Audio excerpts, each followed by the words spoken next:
স্বাগতম আপনাদের আমার এই ক্ষুদ্র চ্যানেলে। আজ আমি আপনাদের জানাবো এমন এক মানুষকে নিয়ে, যার কলমে গড়া শব্দরা শুধু কবিতা নয়, বরং আমাদের জাতিসত্তা, আমাদের গান, আমাদের হৃদয়ের ভাষা। হ্যাঁ বন্ধুরা, কথা ও কাহিনী বলতে যাচ্ছে ভারতীয় উপমহাদেশের অহংকার, অলংকার তথা গর্বের ব্যক্তিত্ব, কবিশ্রেষ্ঠ বিশ্বকবি রবীন্দ্রনাথ ঠাকুরকে নিয়ে, যার পদচারণা সাহিত্যের সকল শাখায় গেঁথে রয়েছে। যিনি বিশ্বনন্দিত সাহিত্যে এশিয়ার প্রথম নোবেল বিজয়ী, ভারতীয় উপমহাদেশের এক শ্রেষ্ঠতম কবি সাহিত্যিক, ছোট গল্প, নাটক, প্রহসন, রবীন্দ্রসঙ্গীত সহ বাংলার সকল শাখায় যার পদচারণা উপস্থিতি আজও বাংলার সাহিত্যকে অভূতপূর্ব সাফল্যের চূড়ায় আলমান করে রেখেছে বিশ্ব সাহিত্য জগৎ। কবিগুরুর জন্ম 1861 সালের 7ই কলকাতার বিখ্যাত জোড়াসাঁকোর পরিবার, সম্ভ্রান্ত বংশীয় এবং মা সারদা দেবীর 14তম সন্তান। তার পিতা দেবেন্দ্রনাথ ঠাকুর ছিলেন একজন দার্শনিক ও ব্রহ্ম সমাজের অন্যতম প্রতিনিধি। ছোটবেলা থেকে কবি রবীন্দ্রনাথ ঠাকুর ছিলেন কৌতূহলী, আবেগপ্রবণ ও সৃজনশীল মনোমানসিকতা। বিদ্যালয়ের প্রাথমিক শিক্ষা তার ভালো লাগে।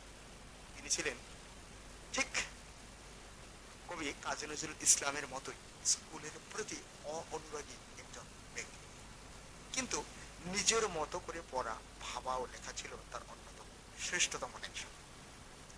ছোটবেলা থেকেই কবি প্রতিভার যে বিকাশমান ধারা, তাহা ফুটে উঠেছে তার বারবার প্রারম্ভিক লেখনীতে। মাত্র 8 বছর বয়সে কবি কবিতা লেখা শুরু করেন এবং তার প্রথম কবিতা প্রকাশিত হয় অভিলাষ অর্থাৎ পদাবলী ছন্দনা, এবং যেটি বের হয় 1847 সালে তত্ত্ববোধিনী পত্রিকায়।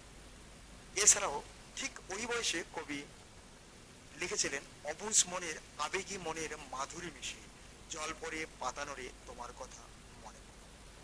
ছোটবেলা থেকে কবি ছিলেন অত্যন্ত চঞ্চল প্রকৃতির, অন্যান্য আর 10টা শিশুর মতো। কবির প্রথম লেখাগুলি ছাপানো হতো ছন্দনা। ভানুসিংহ নামে তিনি বৈষ্ণব পদাবলী ও ছন্দে কবিতা লিখতেন, ফলে ছন্দনাম ভানুসিংহ নামেও উনি ব্যাপকভাবে পরিচিত ছিলেন। ফলে ভানুসিংহ পদাবলী আজও তার অত্যন্ত জনপ্রিয়। গানের জগতে রবীন্দ্রনাথ ঠাকুর নিজেই লিখেছেন, সুর করেছেন এবং লিখেছেন। তারা নিজের স্বীকারোক্তি অনুযায়ী বহু গান, কবিতা, তাল, সুর, শব্দ তিনি স্বপ্নে পেয়েছেন। তিনি হঠাৎ জেগে উঠে এগুলো লিখে রাখতেন যাতে হারিয়ে না যায়। যেমন আমার প্রাণের পরে চলে গেল কি, গানটি তার ঘুমের মধ্যে আশ্চর্য এসেছে। সাহিত্যকর্মের সকল শাখায় আবাদ বিচরণ করেছে। সোনার তরী, বলাকা, চিত্রা, গীতাঞ্জলি ইত্যাদি সকল কবিতা ও ঘরে বাইরে, চোখের বালি, গোড়া, যোগাযোগ ইত্যাদি উপন্যাস এবং গল্প ও নাটকের মধ্যে কাবলিওলা, পোস্টমাস্টার, সভাপতি, রক্তকবরী, ডাকঘর, রাজা, চন্তালিকা ইত্যাদি। কবিগুরু রবীন্দ্রনাথ ঠাকুর প্রায় 22টিরও বেশি গান লিখেছেন, যা রবীন্দ্রসঙ্গীত নামে পরিচিত।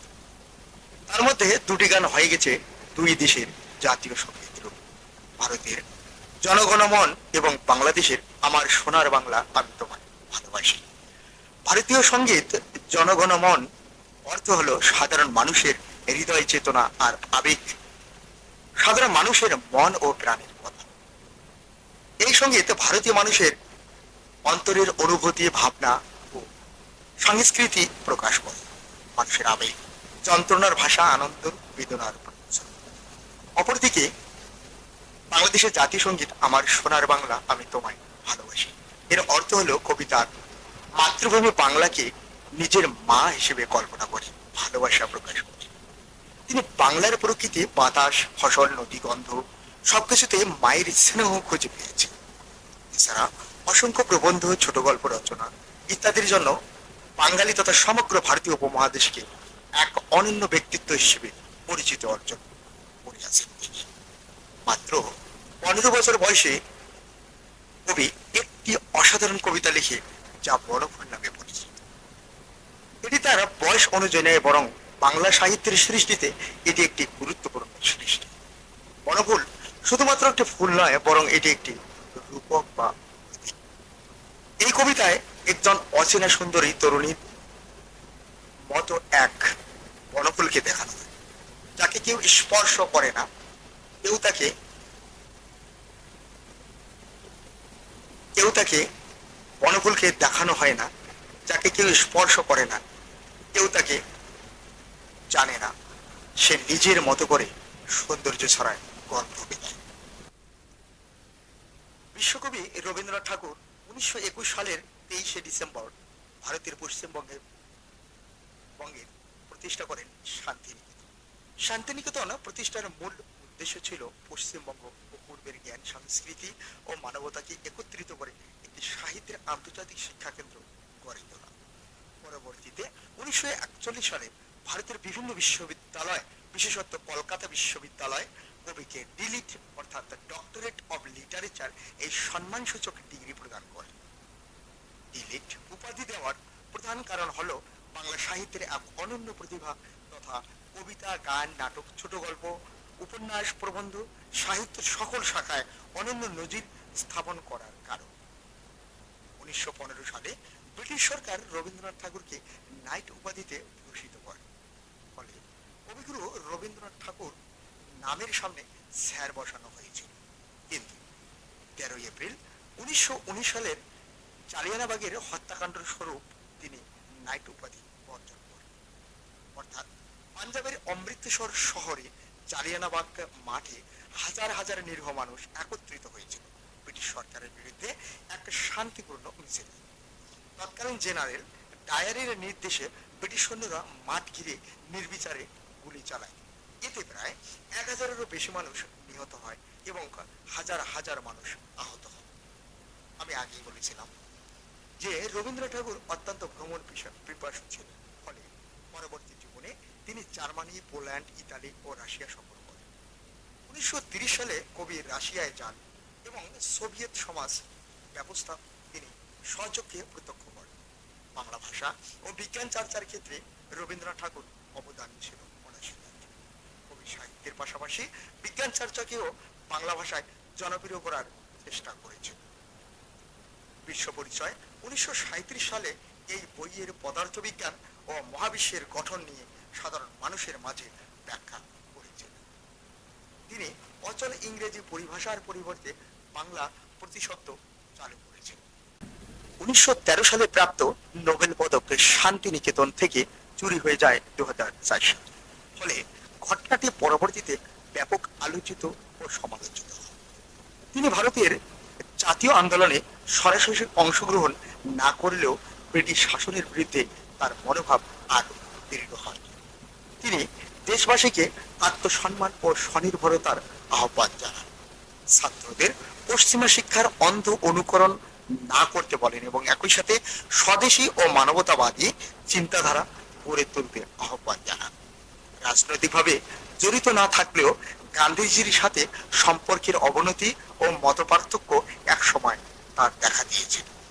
এভাবে জীবনলীলার সহচরে কবির জীবনের আয়ন্য বেলা আগত প্রায় এবং ঠিক এই সময়ে তার দিন দিন শারীরিক অবস্থার আরো অবনতি ঘটতে থাকে। ফলে তার মাঝেও তিনি সাহিত্য, সমাজ ও দর্শনের চর্চা বন্ধ রাখেন। শেষ লেখা নামে একটি কবিতা তার মৃত্যুর কিছুদিন আগে তিনি লিখেছিলেন এবং মৃত্যুর কয়েক মাস আগেই তিনি লিখেছেন এক দর্শন ভিত্তিক গদ্য রচনা সাহিত্য ও সভ্যতা। তার শেষের দিককার কবিতা ও গদ্যগুলোতে মৃত্যুবোধ, অনন্ত জীবন, ঈশ্বর চেতনা ও আত্মসমর্পণের গভীর ছাপ লক্ষ্য করা যায় এবং ঠিক সেই সময়ে কবিতাগুলিতে মৃত্যুকে তিনি বন্ধু হিসেবে গ্রহণ করেছিলেন। মরণকালে সেই বিখ্যাত কয়েকটি পঙ্গুক্তি আজও মনে পড়ে যায়। তিনি লিখেছেন, মরণ রে তু মম শ্যাম সমান। আরো লিখেছেন, আজ সন্ধ্যাবেলা ছায়া পড়েছে হৃদয়ে প্রাঙ্গণে। মৃত্যুকে নিশ্চিত ভেবে তিনি বসবাস শুরু করেন জোড়াসাঁকোর ঠাকুর বাড়িতে এবং জীবনের এই সায়াহ্ন বেলা যখন আগত হলেন, তিনি কবি শেষ নিঃশ্বাস ত্যাগ করলেন 7ই আগস্ট 1941 সালে 80 বছর বয়সে এই বিশ্বকবি কবি শ্রেষ্ঠ ইহজগতের মায়া ত্যাগ করে পরলোকের উদ্দেশ্যে যাত্রা করে। সম্মানিত সুধী, আজকের কবিগুরু রবীন্দ্রনাথ ঠাকুরের জীবনী এ পর্যন্তই। আজকের এই ছোট্ট জীবনীটি যদি আপনাদের ভালো লেগে থাকে তাহলে অবশ্যই চ্যানেলটি সাবস্ক্রাইব করে পাশে থাকবেন এবং পাশের বেল আইকনটি বাজিয়ে দেবেন, যাতে করে পরবর্তী কোনো ভিডিও সবার আগে আপনার সামনে চলে আসে। এই অবস্থানে আপনারা সুস্থ থাকবেন, ভালো থাকবেন। ধন্যবাদ।